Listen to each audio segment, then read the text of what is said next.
right, we are back with the GSMC Wrestling Laureate podcast brought to you by the GSMC Sports Network. I'm your favorite wrestling fan here, Raquel Rodriguez, every Monday through Friday, 8 p.m. Pacific Time, 11 p.m. Eastern Time, here to talk about the greatest thing in the world, professional wrestling. We talk about all the action inside and outside of the ring. We talk about backstage curtain calls, rumors, drama. We talk about, inactive statuses, injury updates. We talk about contract negotiations, extensions, and new signings for promotions from WWE to New Japan Professional Wrestling to Stardom to the GCW to the NWA to AEW. Makes major news in the world of professional wrestling. We talk about it here on this show, so make sure you guys subscribe so you guys can get some notifications whenever we go live. I would definitely love to hear what you guys have to say. Go and show me those chats right there and show me some of your opinions. All right, guys, we just got done we talked about some WWE SmackDown, just to kind of crossing all the T's, dotting the I's here. We're going to talk about some Monday Night Raw talk. And, but before we get into any of that, just want to remind you guys to hit up that super chat if you got a burning question or hot take in terms of the world of professional wrestling. Here at the GSMC Sports Network, we value all opinions. We want you guys to make sure that you guys are getting everything off your chest. We are all ears. This show is all about keeping the conversation lively and making sure your voice is part of the mix. So don't be shy. Drop your thoughts inside that chat.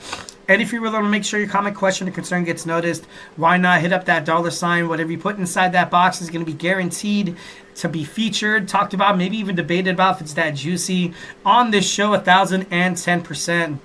So make sure you guys, do all that. Plus, it's a great way to support the GSMC Sports channel. Obviously, helps us keep the lights on these amazing podcasts with all these amazing, passionate sports podcasters who have one goal in mind, to make sure that you guys are fully satisfied on the sports content that you guys love to consume on a day-to-day basis. So make sure you guys go ahead and, throw a little love our way, especially during holiday season. I'm sorry. We are super grateful for each and every one of you guys who joins us here daily on the GSMC Sports Network. Your support makes all the difference. So let's keep the conversation going. Let's send in those super chats, those super stickers, because you guys are super awesome. And together we will make sure this podcast is, bigger, better, and stronger than ever. Once again, if the super chat not your thing, it's all good. Go ahead and hit up that tips and donations link at the GSMCpodcast.net. Tell me what you like, tell me what you don't like. Just remember to Superman punch that like and subscribe button to the show. Follow the network here at the GSMC Sports Network. We do love a lot of peace, love, and positivity 1,010% of the time. But of course, in terms of talking sports, it's inevitable. Criticisms are bound to happen. So, it's all gravy. It's all water under the bridge, guys. Don't even worry about it. Send us how you feel inside that chat. It's going to be greatly appreciated no matter what. So, don't be shy. Drop your thoughts inside that chat. All right, we got some WWE Monday Night Raw tonight. We are live. It's a Fallout episode of WWE Survivor Series, and we're going to be at the New Day 10th anniversary celebration. Wow, should be pretty awesome. It's we're live from the Angel of Winds Arena. Oh wow, that's an interesting name. Angel of Winds. The Angel of Winds Arena in Everett, Washington, yeah. CM Punk is set to kick off WWE Monday Night Raw. He needs, we're going to find out his direction.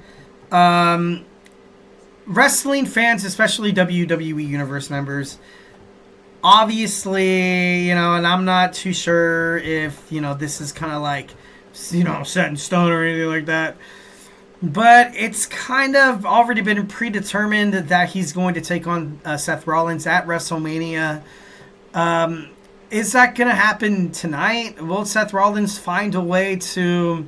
Because Bronson Reed right now, he's injured. He's not going to be on WWE Monday Night Raw. It's already been said. So, is CM Punk going to find a new direction tonight with Seth Rollins? Is somebody else going to step in and try to attack him?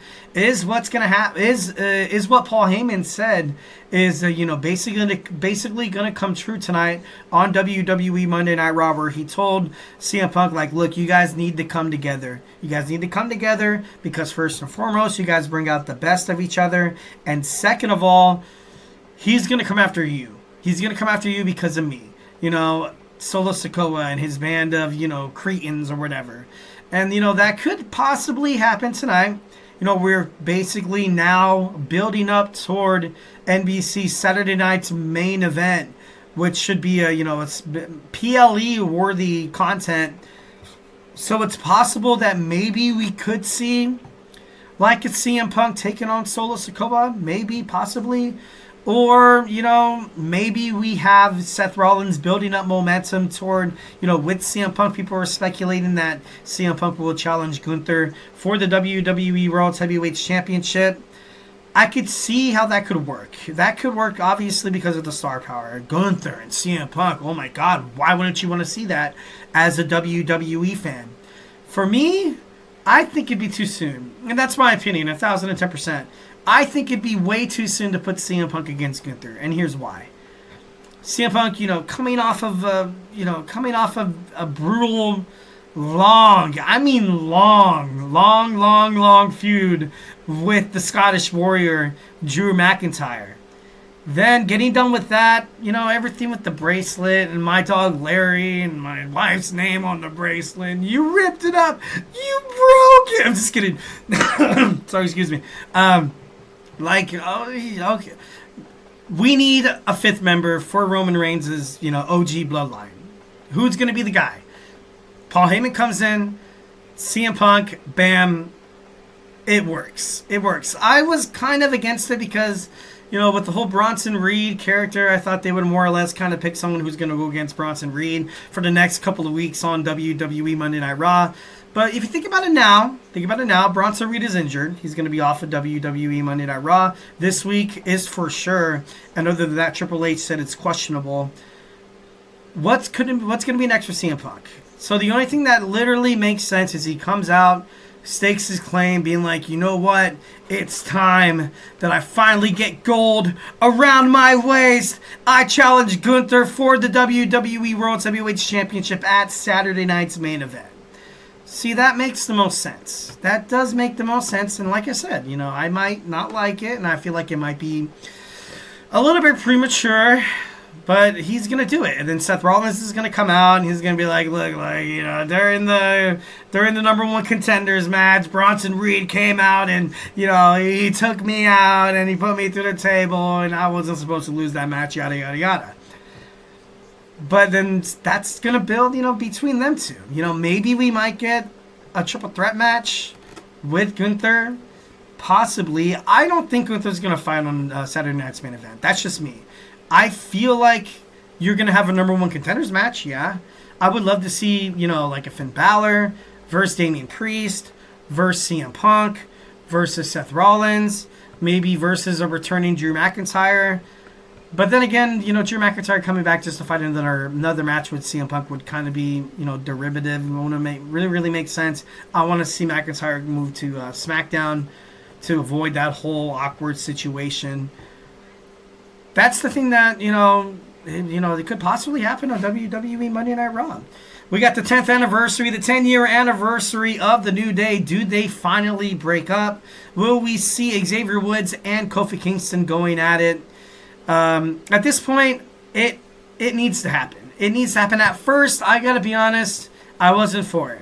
Something that WWE loves to do. Well, obviously back during the crappy Vince McMahon writing days where you would sacrifice the shock factor for, 3 to 6 months of, quote unquote good content. And then after that, people would just walk aimlessly around the locker room looking for a storyline and being like, all right, we don't really have much to do. You break this tag team up. You need to have a plan. You need to have a plan for the future. And I think the future of the New Day, Kofi's going to stay on the back. That guy's almost 40. Xavier Woods, young, still relatively in his glory days. He could still win a WWE title, and it irks him. It irks him that he has not established singles gold. Like, he's been, king of the ring. That's cool and all, but nowadays in WWE, it's not like it was back in the day with, Owen Hart, Stone Cold Steve Austin, Paul Levesque and stuff like that. It's, it doesn't have that same ring to it. Nowadays, it's kind of just like, okay, yeah, here you go. You can have your glory for the pay-per-view. Maybe call yourself king on a couple of episodes of SmackDown or Raw, and then bam, that's it. Bada boom, bam. But nowadays, it just doesn't really mean much. So Xavier Woods is definitely going to go out there and try to establish himself as a singles wrestler tonight. I want to see him and Kofi kind of part on good ways. I don't want to see. I don't want to see tonight, like, Kofi Kingston comes up to him. He's like, hey, man, let's smash this. Here, man, here's a cake with our faces on them. And then Xavier Woods throws the cake in his face and attacks him and does all this stupid thing. I don't want to see that. I definitely don't want to see that. I think the best for these superstars to ultimately part ways, I feel like the best way to do is them to shake hands, being in the same ring with Big E. Hopefully Big E's there tonight.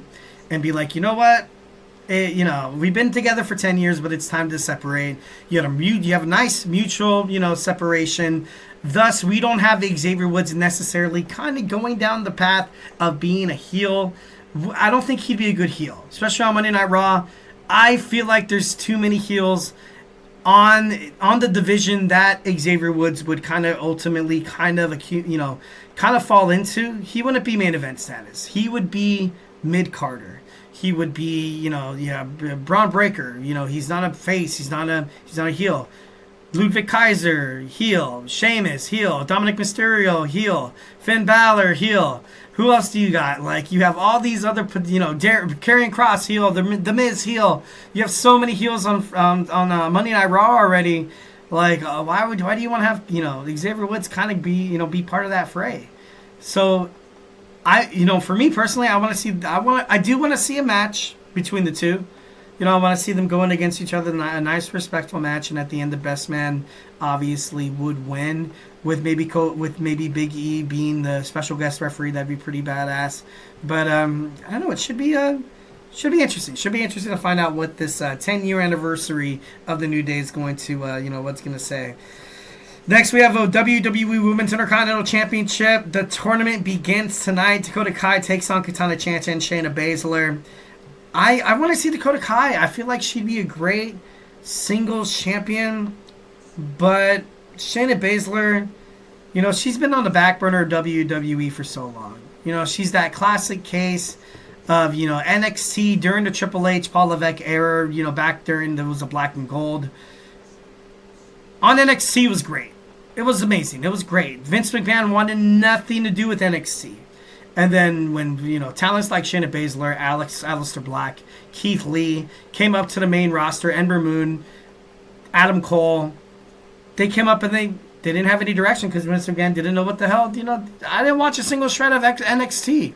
Who the hell is this Adam Cole guy? Like, I feel like Shayna Baszler is definitely one of those superstars who she kind of deserves, she deserves something. She deserves something. And her being the inaugural Women's Intercontinental Championship, although the PFC, the Pure Fusion Collective, has been absolutely dog crap ever since they were initiated in WWE. I got to be honest, and it hurts me to say that as a wrestling fan. It buries me to say that the team of three promising superstars, Sonya Deville, Zoe Stark, and Shayna Baszler, who I thought it was great. I thought it would have been amazing for all three of those women to to have this faction to kind of get back into superstardom level that they ultimately deserve, that they put in their hard work for, and their multiple tenured years inside the squared circle in WWE or any wrestling promotion before that. But the bookings lately, the Pure Fusion Collective has been it's been a joke. Has nothing short of craptacular, which obviously, like I said, buries me to say, but I don't know, it's kind of let down. R-Truth takes on Pete Dunne. We all know how that's going to go. Liv Morgan and Raquel Rodriguez take on Io Sky and Kairi Sane. What is next for the Wyatt Six? Will we get a 4-on-4 match at WWE Saturday night's main event with the Final Testament taking on the Wyatt Six? Seth Rollins, will he address the Bronson Reed thing? Maybe, maybe not. Finn Balor, Damien Priest are going at it once again. I'm not a huge fan of it. We've seen Damien Priest being beat up by the Judgment Day over and over and over and over again. Carlito, JD McDonough, Finn Balor, and Dominic Mysterio, putting their hands up in the air over a broken and beaten, battered Damien Priest. So are we really going to get that for like another couple of months? I don't like it. I hated it. I think it's stupid. But maybe they might shock me tonight. And well, what's next? What's next for the WWE World Tag Team Division, I feel like it needs a little bit of revampage. Obviously, what the Motor City Machine Guns did for the SmackDown Tag Team Division was phenomenal. Will you see, Tommaso Ciampa told Johnny Gargano on SmackDown that, like, hey, dude, you need to figure something out because this is not working, because then we're just going to do it my way. If Johnny Gargano approaches Adam Pearce and offers, if he goes up to Nick Aldis and be like, hey, can we get traded to Monday Night Raw, I can see DIY being in that, that flagship, that pillar in the tag team division on Monday Night Raw. But, with the War Raiders being so dominant, with the War Raiders being absolutely, they're big guys. And, what you've seen in the past in WWE with bigger guys like, with Braun Strowman, back in the day with, with the Big Show, going back to now for more of an accurate reading with Almost, you have these bigger guys and they don't necessarily play well in terms of, being a part of like a professional wrestling spectrum where you kind of have them going against teams like tag team divisional teams where it just doesn't really make sense. Like they might be too heavyweight for the tag team division, but hopefully, they do well. I like Eric. I like Eric and Ivar. It's not like they don't play to their competition. So maybe I might be talking out of my ass a little bit right here, but overall, I don't know. I just feel like, the Raw Tag Team Division, they need they ultimately need a direction. Hopefully it's established, before the Netflix era, because that Netflix is going to be super upset if they don't have a steady tag team division on WWE. All right, so we got done talking about Raw, SmackDown. Now we're going to get into the teeth of it, talk about some WWE Survivor Series War Games analysis. I'm going to give you guys my overall reaction, my winners and losers, future storylines, and bookings. So grab your favorite snack, grab your favorite ice cold beverage, and join me here in about 20 seconds. So, hey, do not go anywhere.